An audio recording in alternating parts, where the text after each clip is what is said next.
10,000 years ago, the last ice age turned northern Europe into a polar region. In the remote highlands of Scotland, its legacy was a narrow trench of inky water 40 kilometers long that slashed a great diagonal scar across the rugged terrain. Loch Ness is a haunting place. Sheer mountains and murky depths reflect its many moods. It holds more water than any other lake in Britain, but has been famous since the 6th century for a legendary monster, which over 3,000 people claim to have seen.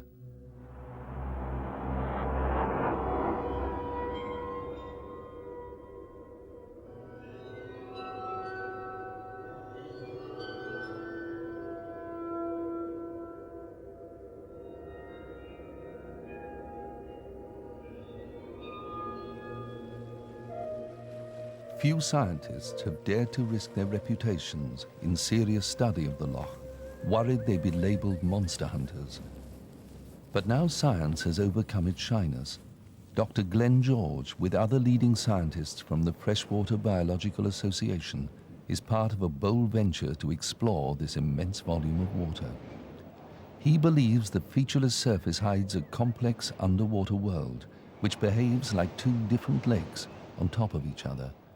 A warmer layer where little lives over a deep, dark, cold underworld with unknown communities and wild underwater weather. The seagoing Calanus, a 65-foot scientific research vessel, will be this team's home and workplace for the next month.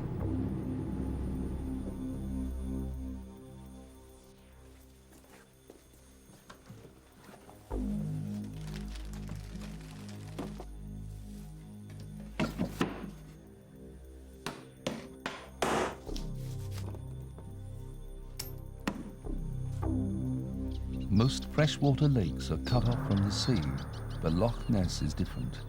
A canal links it to the Atlantic Ocean. It's of great significance to the scientists who can bring this large boat to the Loch, and with it, deep-sea equipment and techniques. They want to find out how Loch Ness works by examining what lives in both warm and cold waters and where these organisms get their food. They hope to build a picture of the Loch's food chain, but their findings are also needed for a worldwide study about environmental change. This remote location, lack of agriculture and difficult terrain have kept the Loch virginal for thousands of years. It's a deep water lake in almost pristine condition, and that's why it's important to a team from Britain's Natural History Museum. They're investigating global pollution and how to identify environments at risk. Information from Loch Ness will be their baseline, a critical piece in a scientific jigsaw.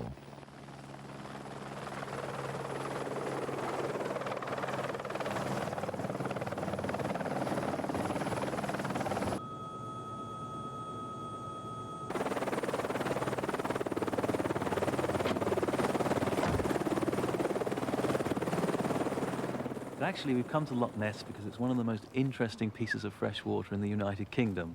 It's the largest body of fresh water in the United Kingdom. Indeed, there is as much water there as all the water in England and Wales put together. And that makes it absolutely unique. One of the things that's unique about it is the great depth here. The sides of the basin plunge away right down to 210 meters. Now, when you consider that a normal lake is only 20 meters deep, 210 meters, just a couple of hundred meters offshore, is absolutely fabulous. The Loch bed is home for microscopic worms called nematodes that the team will be hunting. It's virtually undisturbed, and if there were pollution, this is where it would settle, hundreds of meters below surface, in waters almost deep enough to swallow the Eiffel Tower.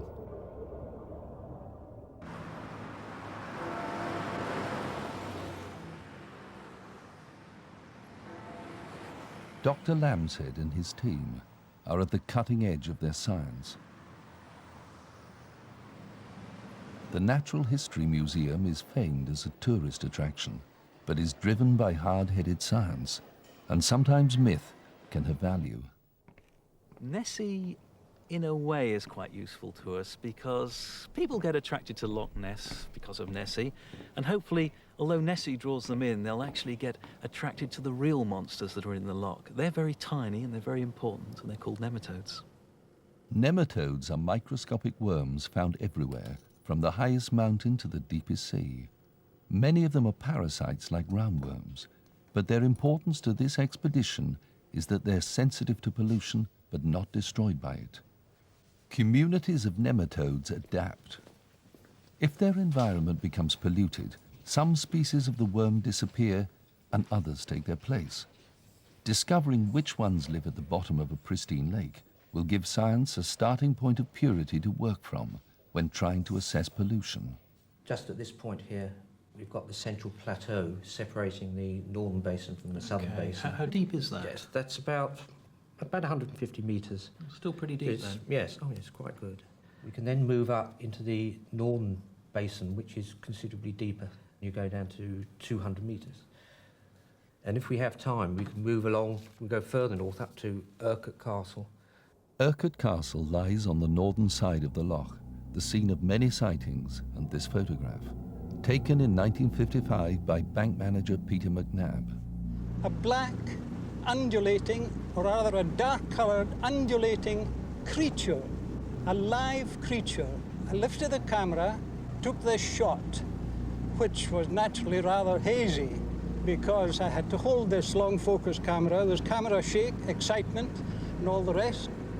In the picture is the tower of Urquhart Castle. I understand it's a 40-feet high tower, which gives an excellent impression of the overall length of the monster. It's been estimated at between loosely 30 and 40 feet. Before I could get a second shot, it was gone.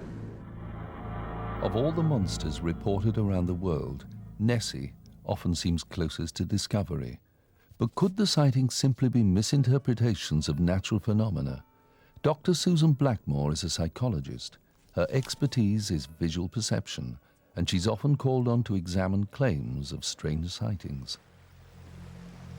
Most people have heard of the monster, and Dr. Blackmore believes this could affect how they look at the loch. As a visitor for the first time seeing that loch, I found it a menacing place. The water's cold and dark, the mountains are around the outside. It is a frightening place. And it's possible, I think, that people have dealt with that menace by putting it into a monster. It wouldn't surprise me at all if people take quite a long time to get used to that water, and until they are used to it, they may well see things that they think are monsters, which later on, if they'd seen them, they would realise were just the normal behaviour of the waves in Loch Ness. As our camera crew travelled back from filming on the loch, they spotted something remarkable. A huge form was breaking the water in front of them. But this sighting was not of a living creature. It was a tremendous wave in otherwise calm waters.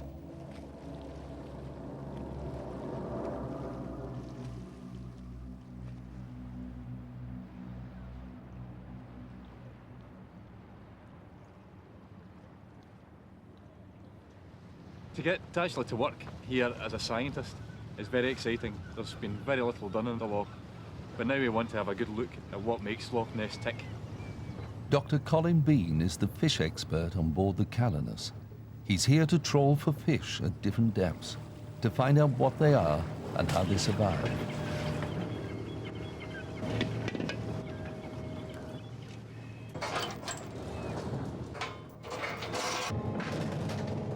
The distribution of fish and their numbers are influenced by the food available and the threat of being eaten themselves. So information from the trawls may give clues about whether larger predators could exist. It's not every day we get funds to go and do something we love doing, and an environment that is virtually unexplored by science. This was the size of the task ahead of him.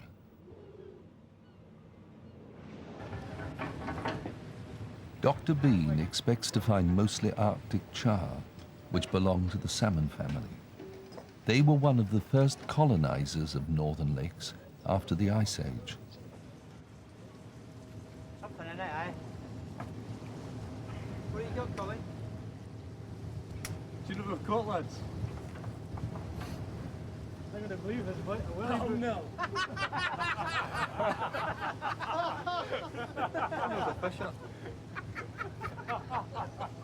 A Loch Ness soul. When did I will? Better luck next time. It was brown, lightish brown, black, greenish colour, slimy, solid, and it was very strange. There was a big wake behind it, and it moved at this angle with a wake 2 feet high behind it, and then it went down, and the water surged up, and that was it.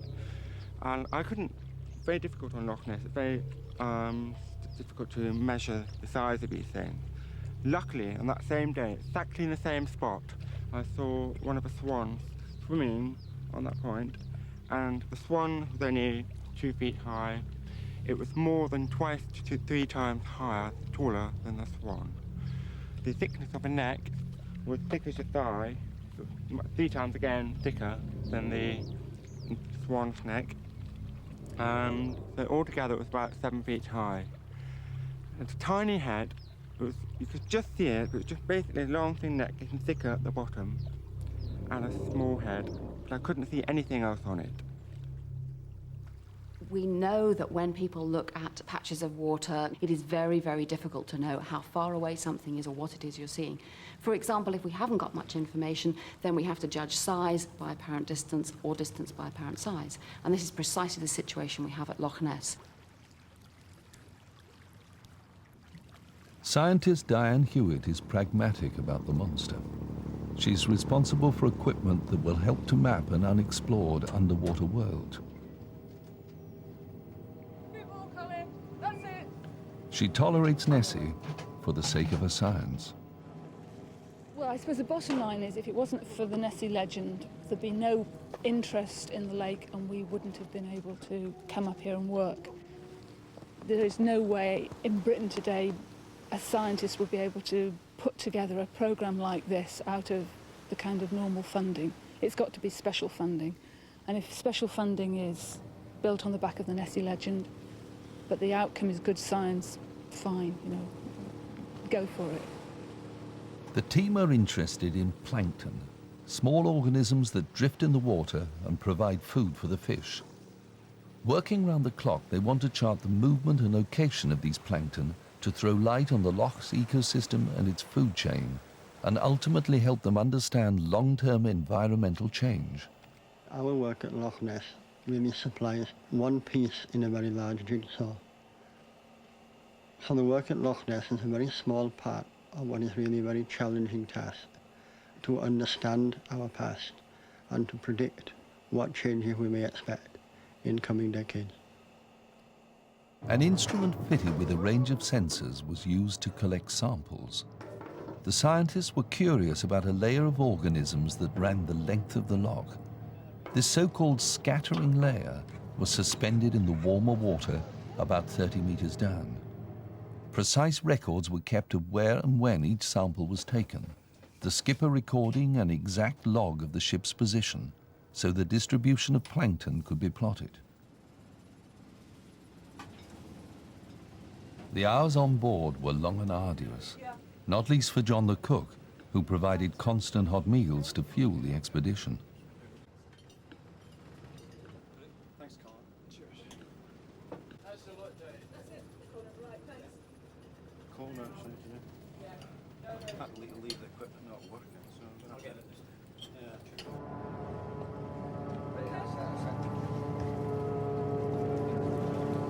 Each time the plankton recorder was hauled from the depths, it brought on board another long roll of gauze which had trapped samples from the loch. Almost like a roll of film, captures images from moments in time. Once you start looking at it and once you start really analysing it, always you get more questions. You know, why? You know, why not this? Why not that? And then you answer that one and you go a level deeper and something else pops up. There's always another mystery underneath. Diane's first findings surprised her. The scattering layer turned out to be largely made up of a type of midge larva that spends most of its life in the mud. Mud, which was up to 200 meters below where the larvae were found. It was a finding the scientists cannot yet explain, on one clue that Loch Ness was not going to behave as expected.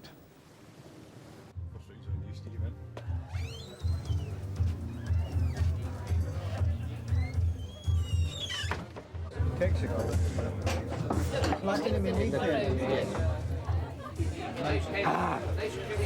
a double. He says, I'm the evilest guy in the world. He says, that's how you go in here, right? You start off anymore, you disturb the sediment. Did you hear about the...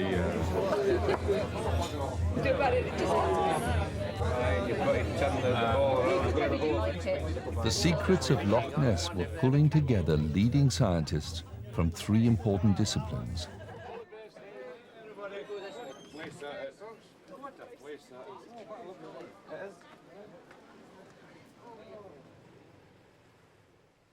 the pursuit of scientific truth was about to shed more light on the Loch's gloomy underwater world and its inhabitants.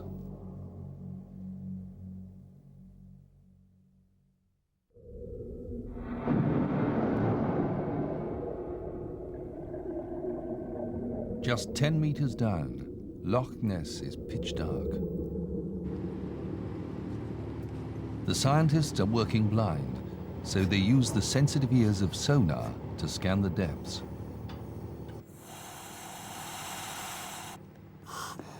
Its main use is to determine the size and movement of fish in the loch.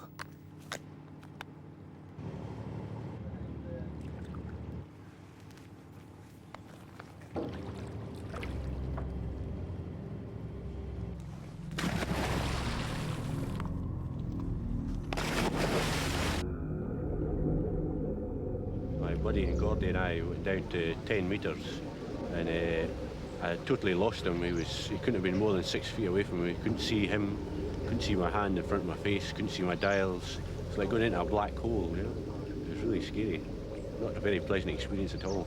Not one I intend to repeat.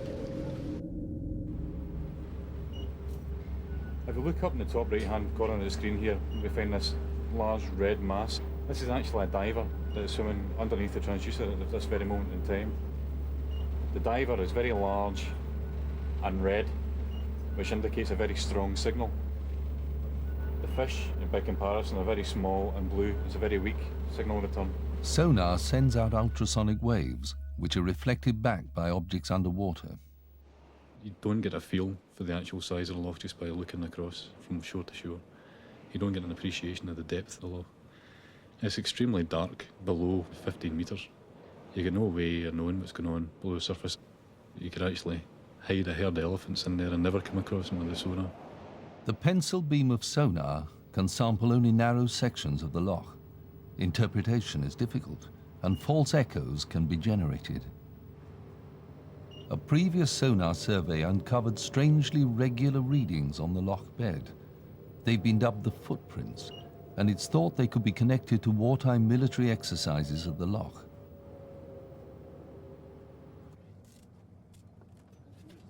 The scientists were not officially researching the footprints, but they were curious.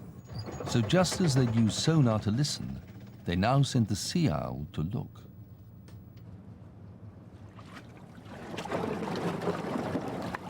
The owl makes its dive, searching out its prey. Powerful lights and onboard cameras offering rarely seen views of the loch's inky depths.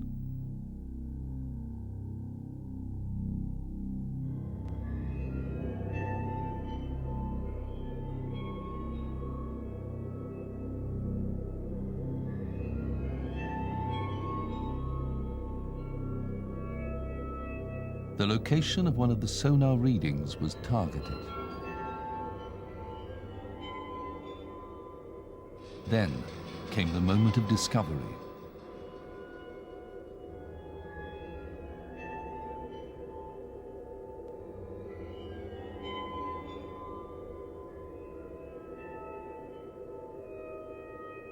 An anticlimax. The footprint appeared to be a wheelbarrow. But could all the other footprints really be the same? The scientists could only speculate. and the loch bed reclaimed its mystery.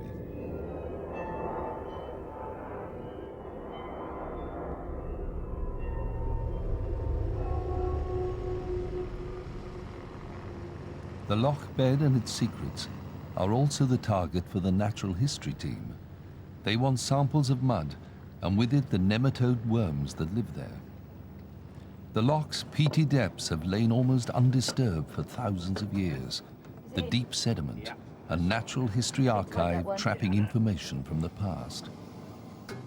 If we were to imagine all the animals of the world lined up in a traffic jam, then the first 3/4, 75% of all the animals would be nematodes.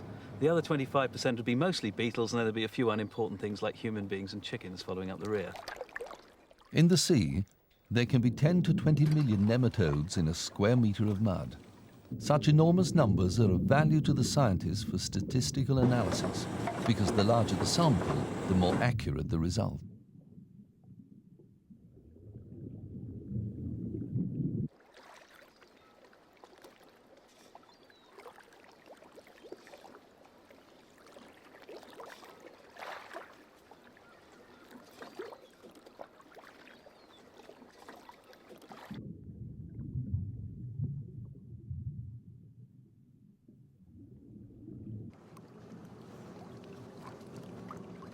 This is always the moment of truth.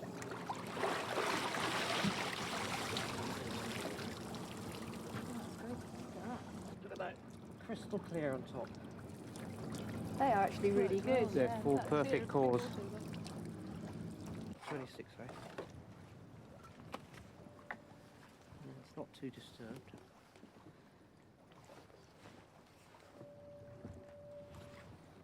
Right.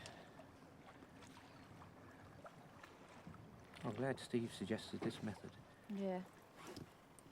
You notice there's not much sand in this?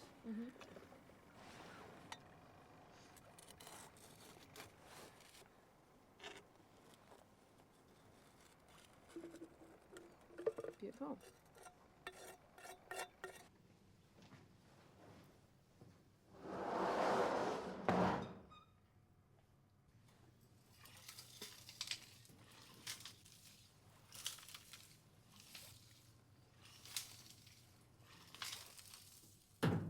The information from Loch Ness will be used for the next 20 or 30 years by scientists all around the world who will supply with the data, who will use it in their mathematical models to try and predict the effects of climatic change and pollution. For that reason, this is going to be a very exciting project.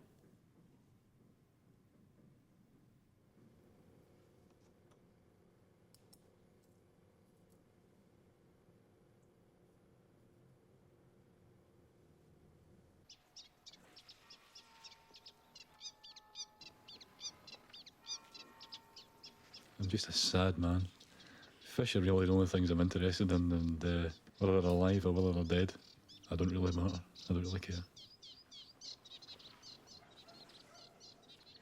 I think obviously anyone that's interested in fish would rather catch them on a line rather than a big net. But from a professional point of view, there's obviously much more information to be gathered by catching them by a net, and it's also a bit easier on the arms.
In Loch Ness, where the average catch was somewhere around 2 or 3 fish, the catch of 20 fish in one haul was fairly huge.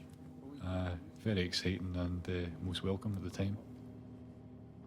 These are all Arctic char. We get a range of sizes here, going from fish that we suspect here will be about a year old to rather large individuals like this one here, which could be anything up to 3, 4, maybe 5 years old.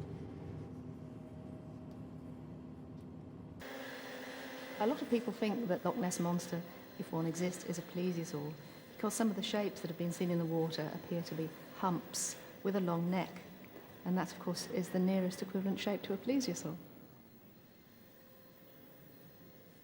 Plesiosaurs were a group of marine reptiles. They lived in probably fairly shallow coastal waters. We know they were fish eaters and squid eaters. We don't know much about their family life, or whether they lived in groups or herds, and we don't know much about the way they reproduced, but it's generally supposed that they probably came on shore to lay their eggs, rather like modern turtles do today.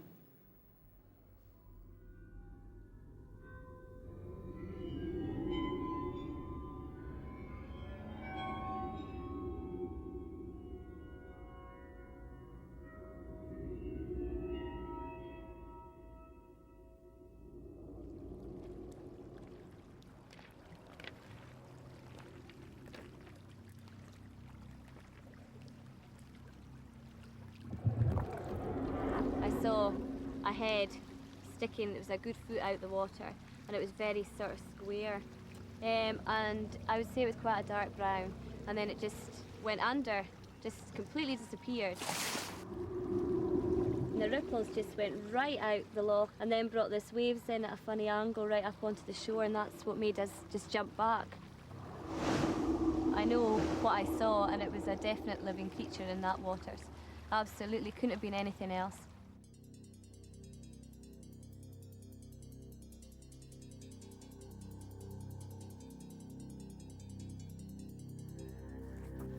I was running along the shore to try and keep up with it, and just kept taking photographs as often as I could.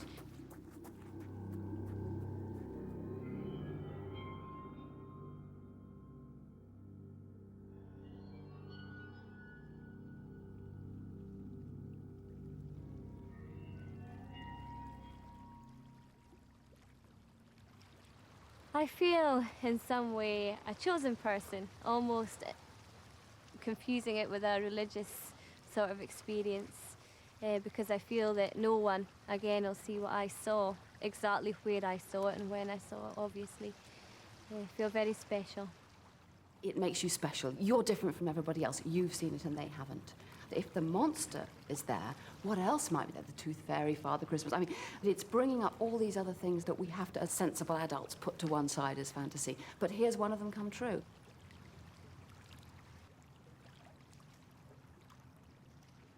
That particular night, it was very calm, the loch. It was like a mill pond, and there was no boat to be seen for miles. Well, whilst I was bathing the children that evening, I looked out of the window and saw a large wake, some half a mile long, and I wondered what it was, because it wasn't like a boat wake. It was like something was protruding out of the water. It lasted for some 10, 15 minutes.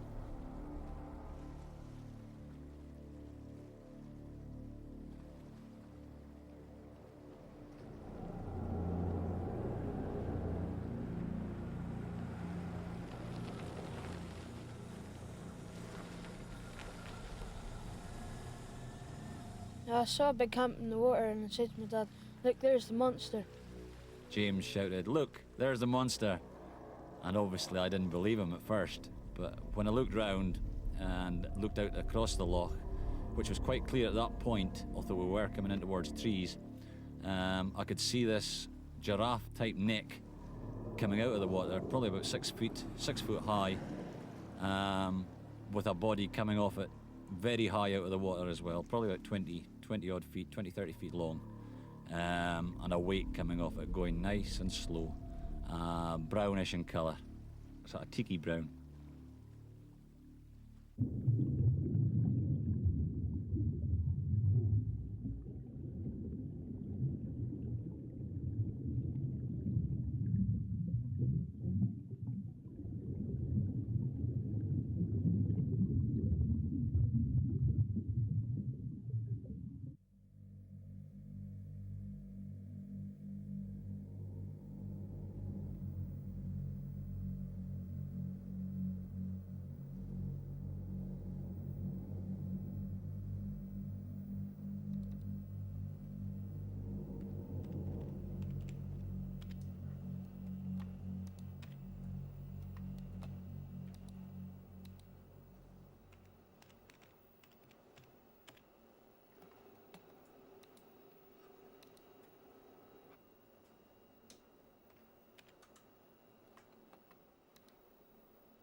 came up, went down, came up, went down, came up, 3 times like that, in that sort of succession, up, up, up. And I sort of leaned across, tapped Susan on the shoulder, because she was actually in the passenger seat, Loch side of me, and I said, oh, you know, what's that? And more or less by the time I'd done that, there was a sort of tremendous disturbance in the water, in the direction where the thing was going, and there was nothing on the surface, but there was clearly something very large and powerful just under the surface. And then you're looking at it, and suddenly you think, well, you know, crikey, that's the Loch Ness Monster, you know. And then it came heaving out of the water, and it was like watching a whale. I was most reluctant to look. I'd been reading and I thought, what the hell is he on about, you know? So I sort of gave a cursory look, and then Alistair actually physically pushed me out of the car. And then actually when I was out standing on the lay-by, I actually saw the back static, just motionless, just, you know, right in the middle of the water. And immediately your mind doesn't accept what you see. It goes through your head, what could it be? And my mind didn't automatically think, oh, it's the Loch Ness Monster at all. I was trying to get some rational explanation for what I actually saw there.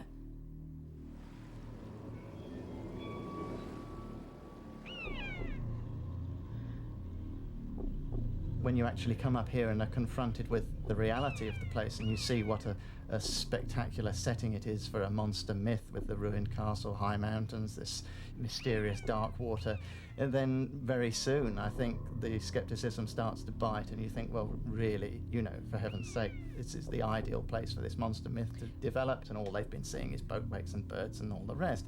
But I mean, the thing that we saw was just quite clearly none of those, you know. Having seen this thing and proved to my own satisfaction that there was truth behind this Nessie legend, it did change my life, I have to say.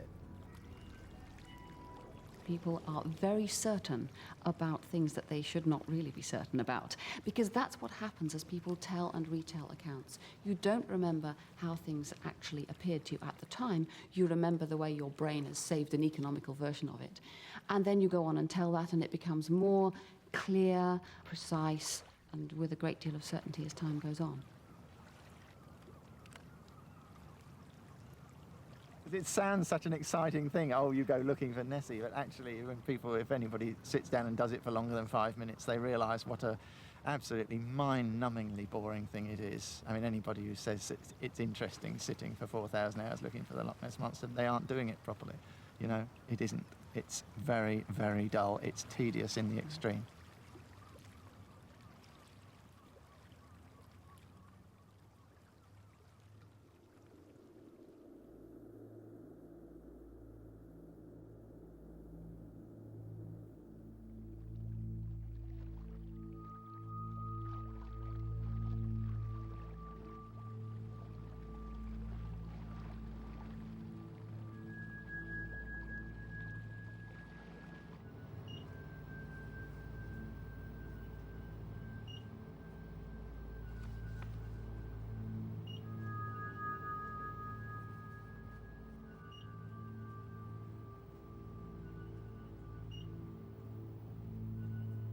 Who's the gin? Are you the gin? Yes, I'm the gin. That's one for you.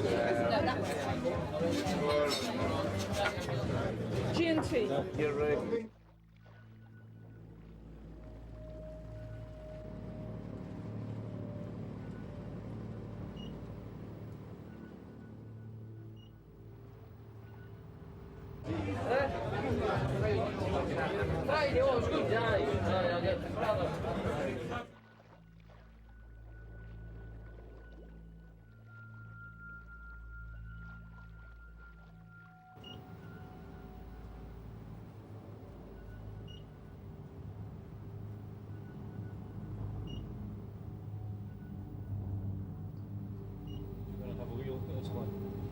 So I guess this is just going over the Foyers Ridge over here. That's Yeah, pretty this impressive, massive, isn't it? yeah, this massive wave formation. That winter there.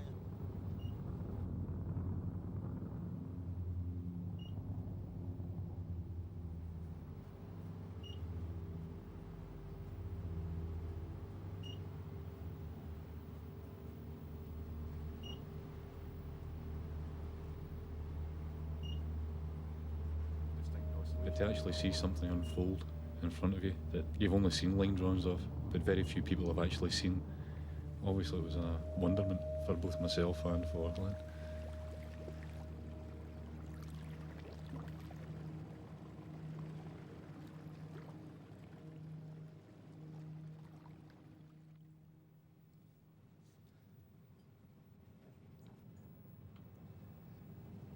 Unfortunately, we never got it in the dimer point and sonar. We've had it in the back scan and stuff. And that's an even stronger target. I mean, trailing a very distinct wake. Yeah, it is, yeah. They've been travelling at a fair enough speed, I think. There's an indication on here that there were two targets together.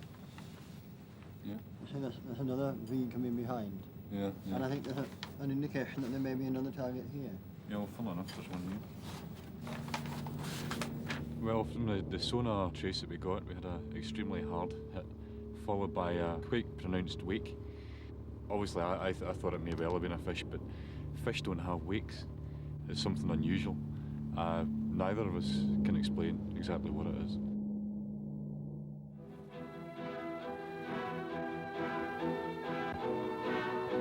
Here is the most unusual film of recent years, for it proves the existence of a monster at Ness.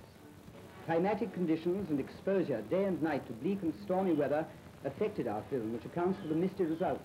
But this is unimportant in comparison to the achievement of filming the monster itself for the first time in history.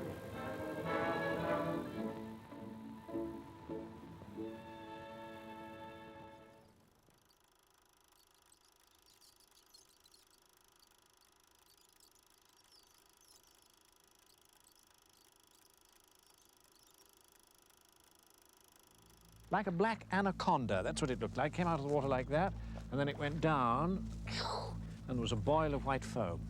And then it broke surface once again with a boil and went on. I didn't see it again.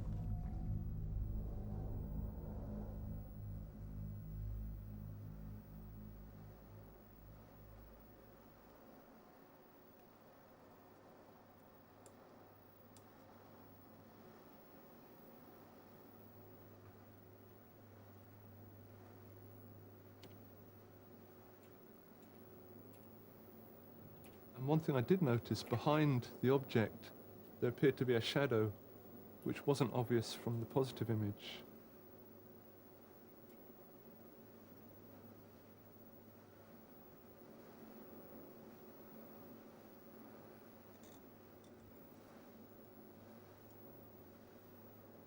One technique I used was by overlaying a number of frames and thereby enhancing the real information.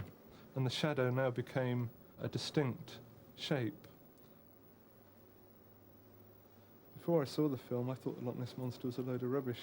Having done the enhancement, I'm not so sure.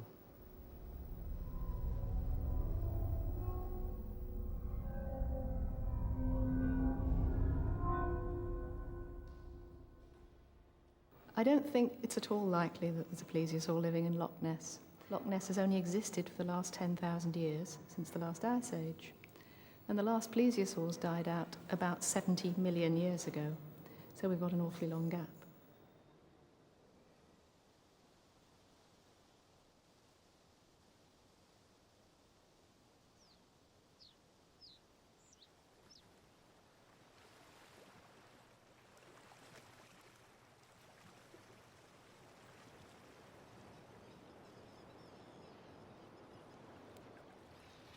They say that a woman's best experience in the world is obviously having their first baby, which yes, but the emotions for seeing something like this as well was just so overwhelming. I can't decide which one was the best. Almost all the witnesses I talked to said that it was a dramatic event and in some way changed their lives. I mean, Edna in particular said that it was as important to her emotionally as having her first baby. That may seem odd, but I think when you realise that it's touching on a kind of sort of mythic realm, if you like, all the strange things that one might fantasize about, and you've seen one of them, I think it's perhaps understandable. Hearing all these stories reminded me of the determination of the human mind, always to seek explanations. We don't like to see something or even remember something without giving it a label. And in a place like this, if you see something formless and dark floating in the loch, it's going to be the Loch Ness Monster.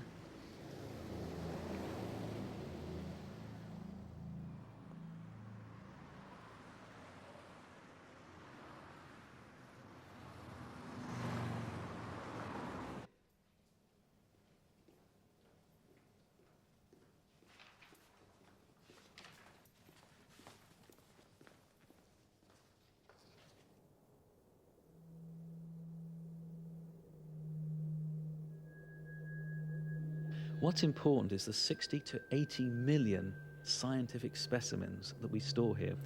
These specimens are from all around the world. They're absolutely vital for modern biology because they bring order to biology, just like the periodic table of elements brought order to chemistry.